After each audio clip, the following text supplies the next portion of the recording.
खबर अमेठी से बता दें, जिले में छुट्टा जानवरों से परेशान किसानों ने छुट्टा जानवरों को एकत्रित कर स्कूल में किया कैद।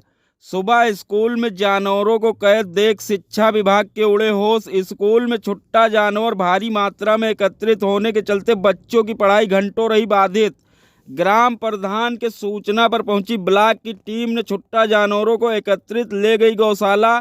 जिले में सड़कों पर व किसानों के खेत में घूम रहे छुट्टा जानवरों के चलते किसानों की फसलें हो रही चौपट, लोग हो रहे चोटिल। आज भी ग्रामीण क्षेत्रों में आवारा छुट्टा जानवरों के चलते परेशान है लोग। जामो विकासखंड के गौरा गांव के पूरे राजा सरनाम सिंह प्राथमिक विद्यालय का है मामला।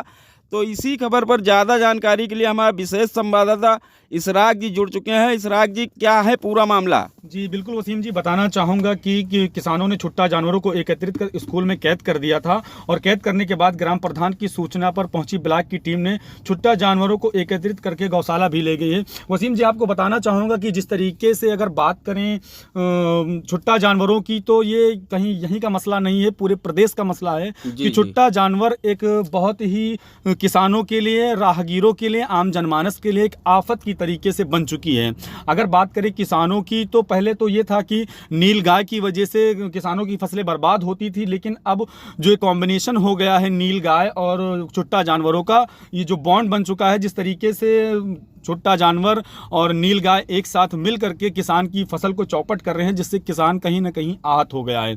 और अगर बात करें यहाँ किसान की, तो जिस तरीके से किसान की जो समस्या बनी हुई है, उसी के साथ साथ अगर बात करें राहगीरों की, तो उनकी भी समस्याएं लगातार ऐसी ही बनी हुई हैं। आप सबको देख सकता है जिस तरीके से। इसराक जी, जैसे कि अगर ऐसे में बात की जाए, तो जिस प्रकार से अमेठी जिले में जो है कि गौशालाएं भी तो बनी होंगी और काफ़ी संख्या में गौशालाएं, और सरकार की तरफ से तरह तरह की योजनाएं भी जारी की जाती हैं।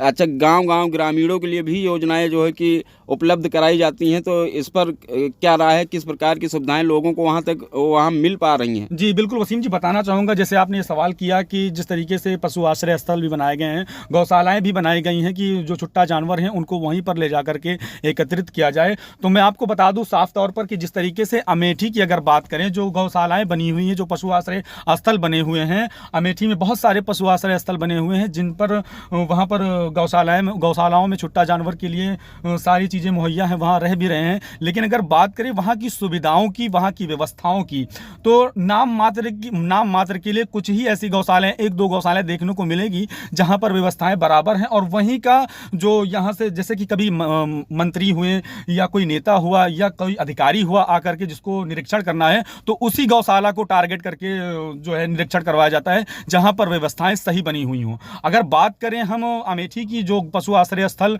जो गौशालाएं बनी हुई हैं, पूरे जनपद अमेठी की अगर बात कर ली जाए, सही तरीके से अगर निरीक्षण कर लिया जाए गौशालाओं का, तो जिस तरीके से हालात बद से बदतर दिखाई दे रहे हैं, जिस तरीके से ना तो उनके अब ठंड आ गई है, जिस तरीके से अगर बात करें जिस तरीके से ठंड आ गई है, यहाँ आम जनमानस को ठंड का प्रकोप झेलना पड़ रहा है, वो तो एक जानवर हैं। अगर बात करें ठंड के प्रकोप की बढ़ती हुई, तो जिस तरीके से वहाँ पर जानवरों के लिए व्यवस्थाएं हैं, किसी भी तरीके की व्यवस्थाएं नहीं, केवल अव्यवस्थाओं का बोलबाला है। चाहे चारे की बात हो या भूसे की बात हो या पानी की बात हो, बहुत ही दयनीय स्थिति बनी हुई है। जिस तरीके से जब दयनीय स्थिति होने के बाद जानवर जब वहां से निकल कर बाहर जाते हैं, तो जिस तरीके से किसान की फसल पर चोट करते हैं, तो कहीं ना कहीं जब एक साथ में 40 जानवर 50 जानवर एक साथ किसान के खेत में जाते हैं, तो पूरी फसल को चौपट कर देते हैं। अगर बात करें चौराहों की, तो चौराहों पर जब उनका जत्था निकलता है एक साथ 40-50 जानवरों का, तो उसमें राहगीरों को भी दिक्कत होती है। कभी कभी राहगीर चोटिल भी हो जाती हैं, और चोटिल होने के साथ साथ कहीं ना कहीं किसी न किसी राहगीर की मृत्यु भी हो जाती है उनके एक्सीडेंट की वजह से। तो जिस तरीके से अगर बात करें अगर बात करें छुट्टा जानवरों की, तो ये बहुत ही बड़ा मुद्दा है। जी वसीम जी, चलिए, बहुत जानकारी देने के लिए आपका बहुत बहुत धन्यवाद।